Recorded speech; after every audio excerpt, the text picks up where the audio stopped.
Continuing with the Optimizing Unpopular Exotic series, in this episode we'll be looking at the Skyburners Annex. Briefly mentioned in the last episode, Skyburners Annex is a hunter exotic helm, which means it's already competing with some of the hunter's best exotics, such as the Mask of the Third Man, Celestial Nighthawk, and Acular-Fate Symbiote. But unlike the other hunter exotic helmets, Skyburners Annex is subclass neutral, meaning it doesn't require any particular build to be considered effective. As always, let's start by analysing the perks. As with most exotic helms in the game, you can re-roll the interchangeable perks using glass needles, where your best perk option will be most likely Inverse Shadow for more super energy from killing minions of the darkness, and Infusion or better already to trigger health regen on an orb pickup. If Crucible is more your thing, then switching out Inverse Shadow for something like Ashes to Asset will be a better choice, since it grants super energy from minions of the darkness and guardians in the Crucible, although it will require kills with grenade. So besides the variable perks, what does Skyburners Annex actually do? Well, kills with heavy weapons have a chance to grant Orbs of Light, and orbs collected while your super is full grant special ammo. So again, we have an exotic that requires you to pocket your super to gain the benefit of the exotic perk. The other exotic with this feature, ALCHEMIST'S RAIMENT, covered in the last episode, tries to compensate you for holding onto your super by boosting your neutral game via faster grenade and melee cooldown. Skyburners Annex doesn't do this. It doesn't provide anything to boost your neutral game, but it still requires you to hold onto your super. This being the case, you'll want to choose a subclass that has a strong neutral game, as that's the only abilities you'll have. The question will be, is having some extra special ammo worth forfeiting your super? And that will ultimately depend on how high you value your super, and the situation you are in. I'll cover the three subclasses to see which one will be the best choice. Up first is the Gunslinger. Honestly, the neutral game here is decent.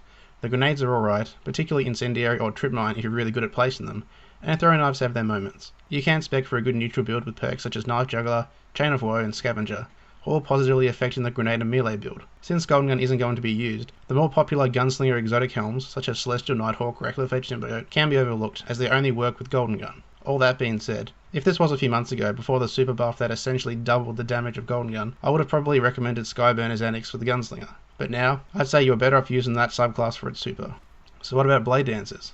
Their supers were also recently buffed. How does their neutral game stack up? Their melee is okay, particularly if you use Fast Twitch and Hungering Blade to frequently trigger health regen. Normally I'd recommend Encore, as it completely changes power potential of Arc Blade, but since we're ignoring supers with this exotic, go for Hungering Blade. For grenade, I'd probably go with Flux, as it has the highest damage output, but it's up to preference. A lot of the perks for BLADEDANCERs work around invisibility, so unless you're using it frequently for reviving or passing through sections of missions, I'd still recommend using Mask of the Third Man with Encore, and utilising your Arc Blade.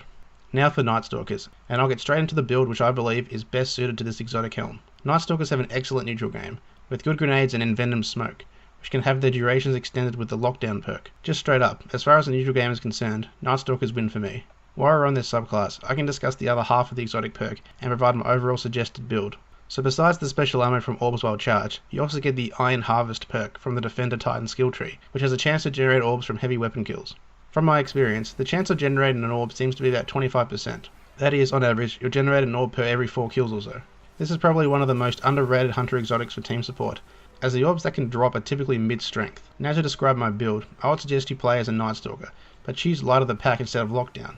Why? Because I'd suggest you actually use your tether as often as possible, to create as many orbs for your teammates as possible. Couple this with Skyburners Annex and any heavy weapon. Rocket launchers like Yellowhorn are great for generating orbs, but if you really want to get crazy, try running Boltcaster with a perk that has the chance to generate orbs from kills. You'll soon see the crazy amount of orbs you can produce with this loadout, particularly if you use the sword on the enemies you've tethered. I was trying to think of a situation where you'd want to use this exotic correctly, that is, to pocket your tether and pick up orbs for special ammo.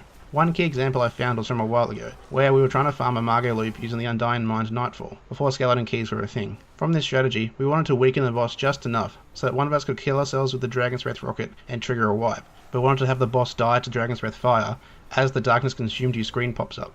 This would cause the boss to drop loot, and also allow us to retry again for another run at loot. Our system required us to use Weapons of Light and snipe the boss a very specific amount of times, to get its health at the perfect value. That being the case, I didn't need to use my tether, but I needed special ammo all the time. This worked perfectly for Skyburners Annex, and also allowed me to use my heavy to create a few orbs for our Defender Titan from the initial goblins that spawned. While this exact method isn't really used anymore, it does provide a sound example as to where you would want to use Skyburners Annex correctly. I should mention that this exotic, in its entirety, would be completely useless for solo play, as it strictly works with Orbs of Light. But in team play, using your tether with Boltcaster can provide incredibly useful orbs for your team.